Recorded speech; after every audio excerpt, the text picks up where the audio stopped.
Rockland, California is where we're going to start. Stephen joins us there. Stephen, you're on the Ken Coleman Show.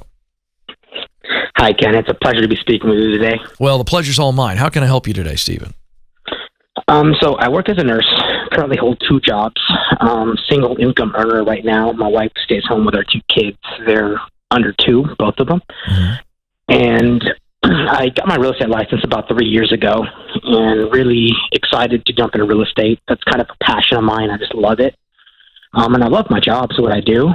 But overall, I just feel I'm having a hard time transitioning right now. We're wrapping up baby step 2 here, and networked very well with a buddy of mine who took a leap from his job about 18 months ago, and he's become one of the successful realtors that he's working at for his company. Great. So I have the right connection. It's just making that jump. The job I have currently, I work 4 days a month, and it's a really high-paying job for what I do. It adds about like another $50,000 worth of income. Okay, hold on one second. I want to make sure I'm because I'm a little lost. So you're a nurse, and then you said you have a second job. Yeah, they're both nursing jobs right now. Okay, so what's this one you're just talking about? Is this like the second nurse job that's only 4 days a month? Yeah, it's an on-call. Yeah, it's an on-call job essentially. And it makes you $50,000 additionally? Yes. Okay. Yes. Got it. Working. Right. Okay. And, so what's tough about the transition? Give me a little bit more, and then what can I help specifically with? It's just that money. It pays really well, but it just takes up so much of my time to go and to put in the effort to do real estate, even if it's a passion of mine. So just making that leap from real estate to jump into it. And it's just kind of that fear thing as well of, you know, I know it's work for people to take the bet on myself essentially and just go with it. Well, there's a right time to bet on yourself. And so that's what I think we need to address. So you already have your real estate license, essentially. Is that right? Yes, I've had it for 3 years. Okay, you've had it for 3 years, and you know exactly what to do because you got a buddy who's winning, so you know what to do. And I've learned a little bit more talking to my friend Brian Buffini, who's one of the best. So eventually you're going to need to engage with the Buffini Company, Buffini. Once you go full time, you need to engage with their coaching programs. But in talking with Brian and his brother Dermot, who've become really good friends, I've changed my advice on this over time. You know, you can't really win big in real estate if you do it part-time. You got to go all in. And now knowing that from them, it's changing my advice. So this is a little bit excruciating, but it's the only way to do it. So you've got to stay in the nursing gig until you get financially set up to be able to give it full run. So the way that looks is you've got to get out of baby step 2. How much do you have left? For those who don't know what baby step 2, that is Dave Ramsey's 7 baby steps to live financially free and to be a person with financial peace. And so baby step 1 is put $1,000 in the bank for just basic emergencies. Baby step 2 is then to begin paying off all of your debts, smallest to largest. We call it the debt snowball pursuit because it's momentum building. You go for the smallest debt, then the net, you take whatever you're paying into the smallest debt, you roll it into the next one, and the next one, and you eventually tackle the biggest one. So you are in baby step 2, Stephen. How much do you have left, and when do you anticipate being done? I have $2,600, so hopefully by the end of November, we should be completely debt free. Oh, man, congratulations. That's awesome. Okay. Thank you. So let's go to baby step 3, which is 3 to 6 months expenses. That means everything you need to take care of the household. You need at least 3 to 6 months. When would you achieve that?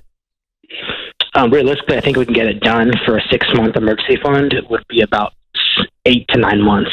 Okay, so 8 to 9 months from today, you've got your emergency fund in place. Okay. Yes. And so then you move into baby step 4, which is 15% of your income to retirement. But while you're doing that, I want you saving up an additional 3 months, maybe even an additional 6 months. And not emergency money, but what I would call your floating fund, meaning so that you don't have to touch your emergency fund. But you've got this, it's called the real estate floating fund, right? And it means we've got an additional 3, maybe 6 months of money set aside that would float you while you're going all in on real estate. And I wonder if you can't go all in on real estate and keep that secondary nursing job where it's 4 days out of the month. I think that I'd be okay with. I think the Buffinis would be okay with that advice as well, because it's only 4 days out of the month.